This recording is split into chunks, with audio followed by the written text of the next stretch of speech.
Hey everyone, welcome to my channel. Well, here we are in Echo Canyon in Death Valley, and I want to talk about the camping that's available along the Echo Canyon. Same with Hole in the Wall Canyon, just up the road a bit.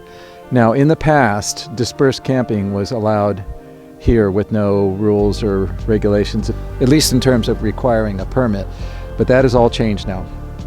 In order to camp in either of these two canyons, you now need to have a permit. And the permit is basically, it's a wilderness permit. So it's just like you would get if you were going backpack in a wilderness area.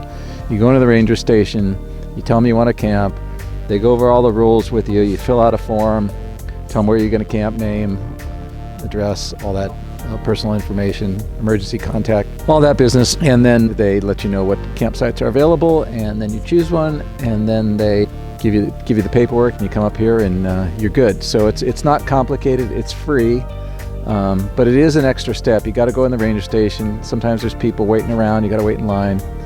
That's not so fun, but it does keep the the crowds down up here, and it does keep I think it keeps it a little cleaner. So what happened, according to the ranger, is that as usual the people came up here and kind of made a mess. They built a bunch of fire pits, they left trash, they didn't dispose of human waste properly, and it was just getting a little messy. And the ranger told me that it had been in the plan for quite a while for them to start requiring permits, but they just hadn't gotten around to it. And then last year they had the big floods, and the floods came into the canyons and just cleaned everything out. It was like all the garbage, all the human waste, all the stuff that was, all the fire pits, everything just got washed out.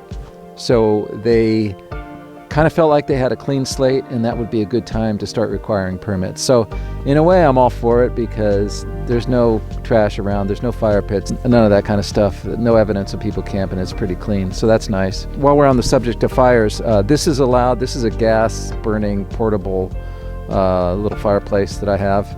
It's pretty nice. So you are allowed to bring these. You just can't build a fire pit, and you can't have traditional wood fires. Other than that, it's just normal wilderness regulations. Leave no trace, disposing of human waste properly, or either haul it out or bury it properly. Don't bury your toilet paper, bring your toilet paper out. So anyway, don't want to go into too much detail there. So I've done a video of the drive in. Now the road it's a four-wheel drive road once you get up higher. Down low it's kind of more of an all-wheel drive or average clearance, and as you get up higher, it gets a little more difficult. This vehicle does really well. It's way over a foot of clearance. It's lifted. It's got big ass BF Goodrich KO2s on it, and most of the time I can get up pretty much anything without even using four-wheel drive. I needed to use it here, and the reason is it's very soft gravel. You can probably hear on the video the tires kind of when I got into the soft stuff, they're working pretty hard. You're just pushing that gravel. It's pretty hard, and when it starts going uphill, you need more traction. Maybe a RAV4 would make it up here or something like that, but it is kind of a four-wheel drive thing, not necessarily for the sites lower in the canyon. And on that note, I should point out that I think the first 3 sites, there are 9 sites, and the first 3 are sort of still on the alluvial fan. It's not terribly steep, so those are 1, easier access, and 2, if you prefer to have a more expansive view at your campsite, you can see down to the valley. You're up high, but you don't have, you're not in the canyon. So if you prefer that, you can choose one of the lower ones, or if you have a vehicle that you don't think is going to make it up here, you can do that. Once you get up in the canyon, it gets a little steeper, it gets a little softer, the going gets a little harder. There are 9 campsites. This is number 8, so I'm the second to the last one. And I haven't explored up the road further. I'll do that tomorrow, and I'll show you guys some footage of that. But anyway, that's kind of the beta, for the general beta for Echo Canyon and Hole in the Wall. It's really nice camping. The campsites are really far apart. You're not going to see the other people camping. They're nowhere near you. They're at least a half mile or a mile apart. It's awesome. I think they're both Echo Canyon and Hole in the Wall are about 6 miles long. This is 4.5 miles in.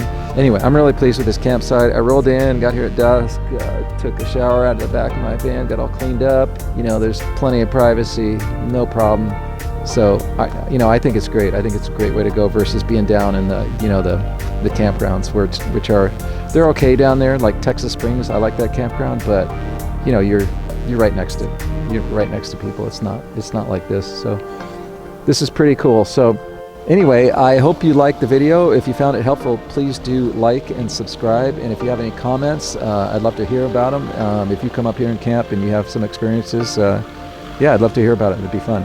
Until the next video, thanks for watching.